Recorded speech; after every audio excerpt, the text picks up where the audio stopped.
दोस्तों, कुछ खबरें सिर्फ खबर नहीं होती, वो किसी देश की आत्मा को छू लेती है।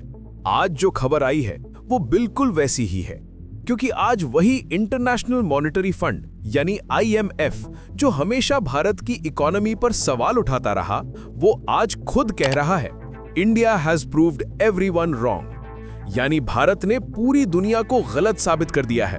और ये कोई छोटी बात नहीं है, क्योंकि ये बयान उस संस्था से आया है जो अमेरिका के इशारों पर काम करती है। वही संस्था जिसने कई बार भारत के आर्थिक मॉडल पर उंगली उठाई थी। लेकिन आज उसी IMF की रिपोर्ट ने ट्रंप और उनके समर्थकों के मुंह पर ऐसा तमाचा मारा है जिसकी गूंज वॉशिंगटन तक सुनाई दे रही है। याद करिए कुछ महीने पहले का वक्त, जब अमेरिका के पूर्व राष्ट्रपति डोनाल्ड ट्रंप ने भारत को डेड इकोनॉमी कहकर अपमानित किया था। उन्होंने हंसते हुए कहा था, India is a dead economy, they should drown with Russia, I don't care. उनके ये शब्द सिर्फ बयान नहीं थे, बल्कि भारत की पूरी आर्थिक यात्रा पर एक तंज थे। और फिर क्या हुआ? सोशल मीडिया पर मीम्स बने, अमेरिकी न्यूज चैनल्स ने भारत की ग्रोथ को लेकर ताने मारे, यहां तक कि उनके करीबी मंत्री और सलाहकार तक भारत का मजाक उड़ाने लगे। उनके चेहरों पर एक अहंकार था, जैसे भारत कभी उभर ही नहीं सकता, जैसे ये देश सिर्फ एक चीप लेबर मार्केट बनकर रह जाएगा। लेकिन वक्त का पहिया कैसे पलटता है, आज उसका सबसे बड़ा उदाहरण है ये IMF रिपोर्ट। IMF ने अक्टूबर 2025 में अपनी वर्ल्ड इकोनॉमिक आउटलुक रिपोर्ट जारी की है। इस रिपोर्ट में उन्होंने साफ साफ कहा है कि भारत की अर्थव्यवस्था अब पहले से कहीं ज्यादा मजबूती के साथ बढ़ रही है। पहले IMF ने अनुमान लगाया था कि भारत की GDP फाइनेंशियल ईयर 2025-26 में 6% की रफ्तार से बढ़ेगी, लेकिन अब उन्होंने खुद अपनी रिपोर्ट में ये आंकड़ा बढ़ाकर 6.6% कर दिया है। सुनने में ये 0.6% शायद छोटा लगे, लेकिन ये वही 0.6% है जो भारत को दुनिया के बाकी देशों से मीलों आगे ले जाता है। क्योंकि IMF ने साफ कहा है, ये ग्रोथ तब भी होगी जब अमेरिका भारत पर 50% तक के टैरिफ लगाए रखेगा। अब सोचिए ये कितनी बड़ी बात है। अमेरिका, जो हमारा सबसे बड़ा ट्रेड पार्टनर है, वो भारत से आने वाले कई प्रोडक्ट्स पर 50% तक टैक्स लगा रहा है। आमतौर पर किसी भी देश की ग्रोथ ऐसे माहौल में गिर जाती है, लेकिन भारत में उल्टा हुआ, हम और तेज बढ़ रहे हैं। IMF की रिपोर्ट में एक और दिलचस्प बात है। उन्होंने कहा कि अगर भारत इसी रफ्तार से आगे बढ़ता रहा तो दिसंबर 2025 में आने वाली अगली अपडेट में भारत की GDP ग्रोथ 60% के आसपास पहुंच जाएगी। और अगर ऐसा हुआ तो भारत लगातार 5वें साल दुनिया की सबसे तेज बढ़ती बड़ी इकोनॉमी बना रहेगा। अब जरा बाकी दुनिया की हालत देखिए। IMF की इसी रिपोर्ट के मुताबिक अमेरिका की ग्रोथ सिर्फ 2.1%, चीन की 4.5%, जर्मनी की 1.2%, जापान की 1.3% और ब्रिटेन की करीब 1.4% रहने वाली है। यानी जहां बाकी बड़े देश मंदी की पकड़ में हैं, उस वक्त भारत 6.6% से ऊपर की ग्रोथ दिखा रहा है।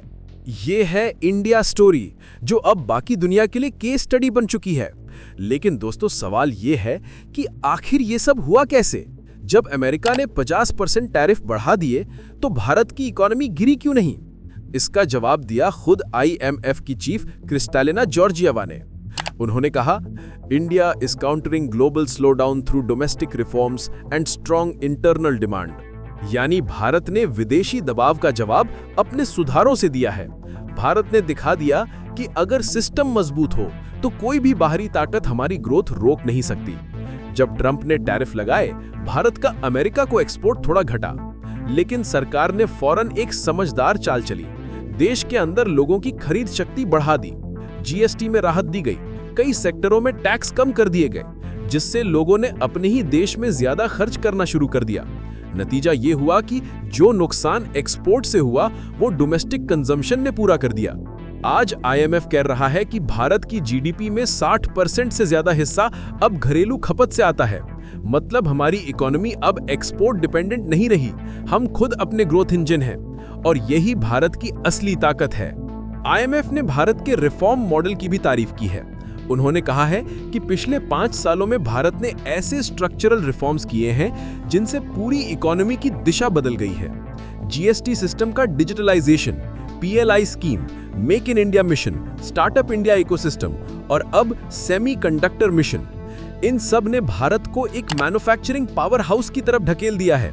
पिछले साल भारत ने मोबाइल फोन एक्सपोर्ट में रिकॉर्ड $27 बिलियन का आंकड़ा पार किया, जबकि 2018 में ये आंकड़ा सिर्फ $5 बिलियन था। आज सैमसंग, एप्पल, फॉक्सकॉन जैसी कंपनियां भारत में मैन्युफैक्चरिंग हब बना रही हैं। इसका मतलब ये नहीं कि भारत सिर्फ अपने लिए बना रहा है, भारत अब दुनिया को बनाकर दे रहा है। और सिर्फ मैन्युफैक्चरिंग ही नहीं, भारत का सर्विस सेक्टर भी दुनिया में धूम मचा रहा है।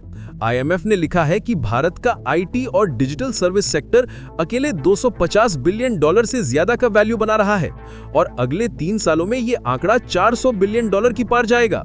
आज भारत हर महीने दुनिया को 20 लाख से ज्यादा टेक प्रोफेशनल्स भेज रहा है, यानी हमारी ब्रेन इकोनॉमी भी किसी से कम नहीं है। अब बात करते हैं कुल GDP की। IMF के ताजा अनुमान के मुताबिक भारत का GDP इस समय करीब $4.2 ट्रिलियन के आसपास है। अगर यही रफ्तार बनी रही तो 2030 तक भारत $6 ट्रिलियन इकोनॉमी बन जाएगा। और इसका मतलब ये है कि भारत जापान और जर्मनी दोनों को पीछे छोड़कर दुनिया की तीसरी सबसे बड़ी अर्थव्यवस्था बन जाएगा, सिर्फ अमेरिका और चीन के बाद। अब सोचिए, वो देश जिसे ट्रंप ने डेड इकोनॉमी कहा था, वही अब अमेरिकी मीडिया की हेडलाइन बन गया है, इंडिया द अनस्टॉपेबल इकोनॉमी। लेकिन IMF ने यहाँ एक चेतावनी भी दी है। उन्होंने कहा है कि भारत को 2047 तक एक विकसित देश बनने के लिए रिफॉर्म्स की रफ्तार और तेज करनी होगी। टैक्सेशन सिस्टम में ट्रांसपेरेंसी लाना, कृषि सेक्टर को टेक्नोलॉजी से जोड़ना और एजुकेशन सिस्टम को स्किल बेस्ड बनाना, ये 3 कदम भारत के भविष्य की चाबी हैं।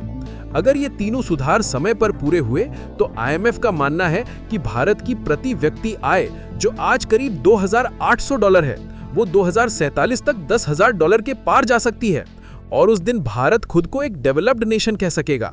तो दोस्तों, IMF की रिपोर्ट सिर्फ एक आर्थिक दस्तावेज नहीं है, ये भारत के उस आत्मविश्वास की गवाही है जो कभी दुनिया की नजरों में कमजोर था और आज वही दुनिया उसकी तरफ उम्मीद से देख रही है।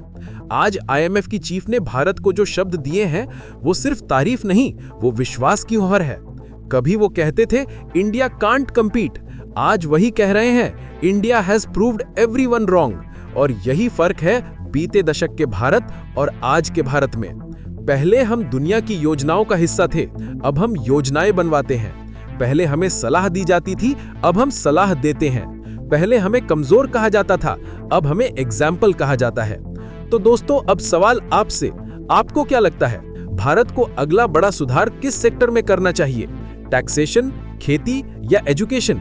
कमेंट में जरूर लिखिए, क्योंकि आपकी राय ही असली लोकतंत्र की ताकत है।